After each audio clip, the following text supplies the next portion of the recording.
I just happened to be in TEDx on the weekend, and if you don't know what it is, just Google it. It doesn't come out for another 6 weeks, but my presentation on it was that sexual abuse and violence is a human rights issue, not a gender issue. And that's what I want to talk about. I opened it up basically by saying that men and boys are victims of sexual abuse and violence, crimes committed by both men and women. 1 in 6 boys will be sexually abused before their 16th birthday. Sexual abuse and violence is a human rights issue, not a gender issue. And until we accept that, then male victims of sexual abuse and violence will be treated in a manner which is both unfair and unjust. I believe that wholeheartedly, that we have to work together as one people. So this is my national campaign. As you'll see, there's a couple of good-looking chicks in there. And I want to acknowledge, where are you, Louise? I just forgot to acknowledge my sister from another mother, Louise Nicholas. You know, we talk about struggles. If you want to, that's got to be one of the bravest women in this country, and I just admire the work Louise does. It's an honour to work beside Louise in what we're doing, because I believe that's where our strength is. But like someone said before, as men we have to do some stuff, and women are doing stuff, and then we can come together, and it's really important. So that's my national campaign. It happens to boys and girls, men and women. So it's to eliminate rape and sexual violence against men, women, boys and girls in our communities. And it's, you know, we talk about gender issues, but males hurt males, males hurt females, females hurt males, and females hurt females. So we really have to acknowledge and understand that. So research, we know males are perpetrators of sexual abuse, violence. Research tells us regularly. I know as a boy growing up from about 4 years old, I knew I was a perpetrator of violence and badness because I was told that on a regular basis. We know males are victims of sexual abuse, yet there is limited or no New Zealand data on this. We know females are perpetrators of sexual abuse and violence, yet limited or no New Zealand data, and the belief it may not be as bad. If a woman does it to a guy, it's not as bad. So Dr. Tess Patterson last year from the University of Otago, she met with some of the men that we work with in our support group. She interviewed them, and we've got a little bit of research that's predominantly first. And what came out of that was 55% of the men in the study were sexually abused by female perpetrators. So our problems and our challenges, a big problem is letting people know there is a problem. Society accepting there is a problem. Males not seen as victims, only perpetrators. Lack of service for males and understanding of the issue. So these are things that stop males coming forward. If we continue seen as perpetrators, the old myth out there, if you're a male and you've been sexually offended, sexually abused, then you're going to go on to be a perpetrator.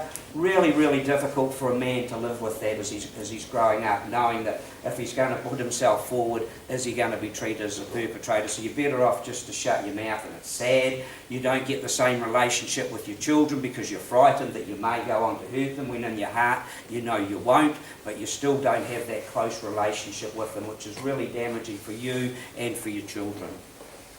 So the research that we have, and we've had for a long time, is that 62% of men who have been in or have been through the mental health system are survivors of childhood sexual abuse. 65% of our men in prison for non-sex offending offences are victims of childhood sexual abuse. 90% of boys under the age of 14 who have attempted suicide are victims of childhood sexual abuse. Men who have been abused as children are 5 times more likely than the average population to take their lives. 80% of victims of the Catholic priest are male, and 2/3 of those who have come forward recently for the Royal Commission in Australia are males. So sexual abuse and violence is a human rights issue, not a gender issue. And that research was done just after I'd encourage you all to go and see the movie Spotlight, but the Catholic bishops actually commissioned the John Jay College for Criminal Justice to do research on sexual abuse of children by clergy, and that's where those figures have come from. So they're not just something we've pulled out of the hat. I'd love it if we could just got rid of the statistics. If a human being's been hurt, regardless of their gender, we have to look after them. We have to ensure that there are things in place to help them heal. And I want to acknowledge Jan Logie. Jan's done some incredible work with the family violence and the sexual violence, and have been a huge supporter of the work that we've been doing, which enabled us we've got a voice in that sexual violence that we never had before. Dr. Kim McGregor, in her latest book, Surviving and Moving On, talks about male survivors, male perpetrators, female survivors, female perpetrators. So after 20 years, that's suddenly, we're in the place where we should be, and it's up to us now to where we go with it. We've been trying since 2002. We need a Royal Commission here in New Zealand to have a look at what happened to all those young boys that were thrown into the boys' homes in the 60s and 70s. We've got Judith Collins, wonderful caring woman, apparently I don't know her, and she's talking about gangs and things like that. So if you want to talk about gangs in New Zealand, I will tell you exactly where those gangs started. Those gangs started in the boys' homes that were here in the 60s and 70s. That's where those gangs started. So if you want to stop the gangs, then go back and accept responsibility for what you're responsible for, which is the state, and take responsibility for that. Then we can move forward, and until we do, we're going to continue what we've got.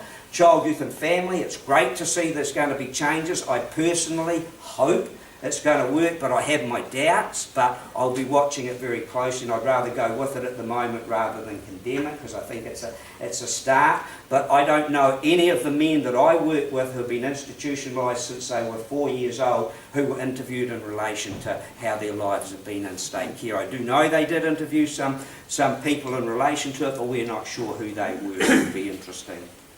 So what do we have? We have an agency doing what we do. We're recognised locally, nationally, internationally for the model of the work, which is a peer support model.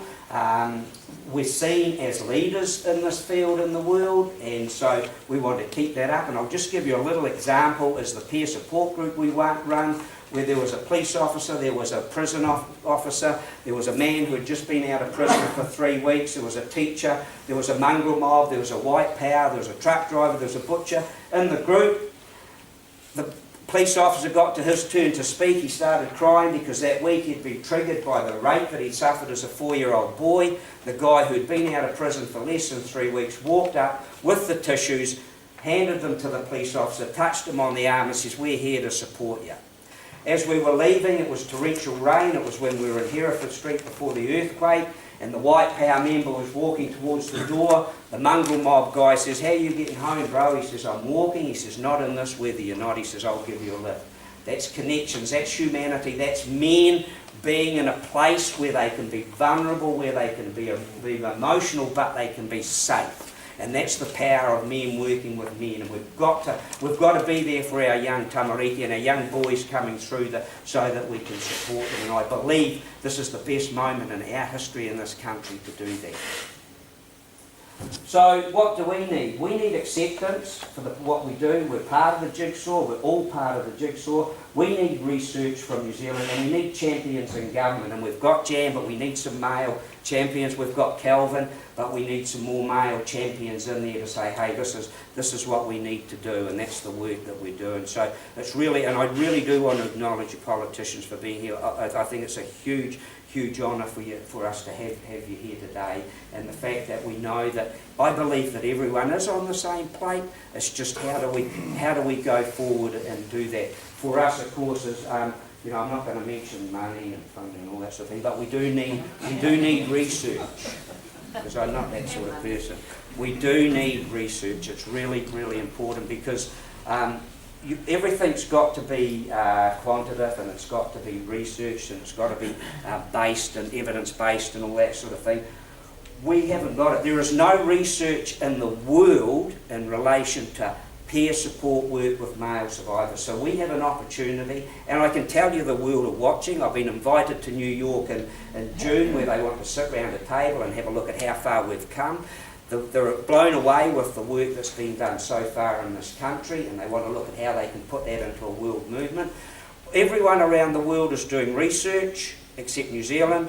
We're doing the work without the research. So it's round the wrong way, so it's how we all come together there and do that. So where to from here? At the moment we are Flavour of the Month, and we're taking every advantage that we possibly can, because we know that can change at any moment in time. But if we make a bloody good job with what we've got, then they can't not keep looking at us, because I think we're pretty clever at what we do. Continual networking and conversations. genuine partnerships with Māori and other agencies, and I mean this is the only way we can do it. The relationship that we've got with Donald and the Canterbury Men's Centre working together, knowing what's available, but more importantly, what are the issues that we're all facing? And sit round, have a look at those issues, and how can we support and help each other? I mean, accommodation is probably one of the biggest issues we have, and I heard before when we were talking about the Māori kaupapa agencies that are done in the prisons to help Māori go, why haven't we got that outside of the prison? Why is it that men have to wait to go to prison before we can get the stuff? Why can't we pull those bloody prison walls down and put services out here? You know, we've got men that are sleeping on the streets, men who have been released from prison, who are put into accommodation where other men who have been released from prison are, who have got alcohol and drug addiction. You cannot, for the life, well, maybe I'm dumb, maybe I am from another planet, but I cannot see how putting people together like that can help them heal. So we need to have real, genuine accommodation where we've got places where people can sleep, but at the same time there's places where there's a schooling. 90% of the guys we work with, because of their institutional care, can't read and write. Let's help them read and write. We've got a particular guy who spent his entire life in prison, is currently working. That's why he's not here today. Shane is working. He's got a job. He's unemployable because of his criminal record. However, the people have got round him, realised that he's got some potential, and he's got a job. Now, it's cleaning windows and it's washing cups, but he's as proud as punch.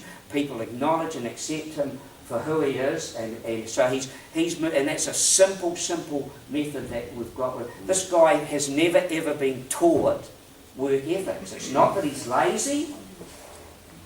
None of these guys are lazy. It's that they've never been taught ethics. They've had someone to tell them when to shit, when to have their breakfast, when to get changed, and and things like that. So it's our role to have a look at how we change those things.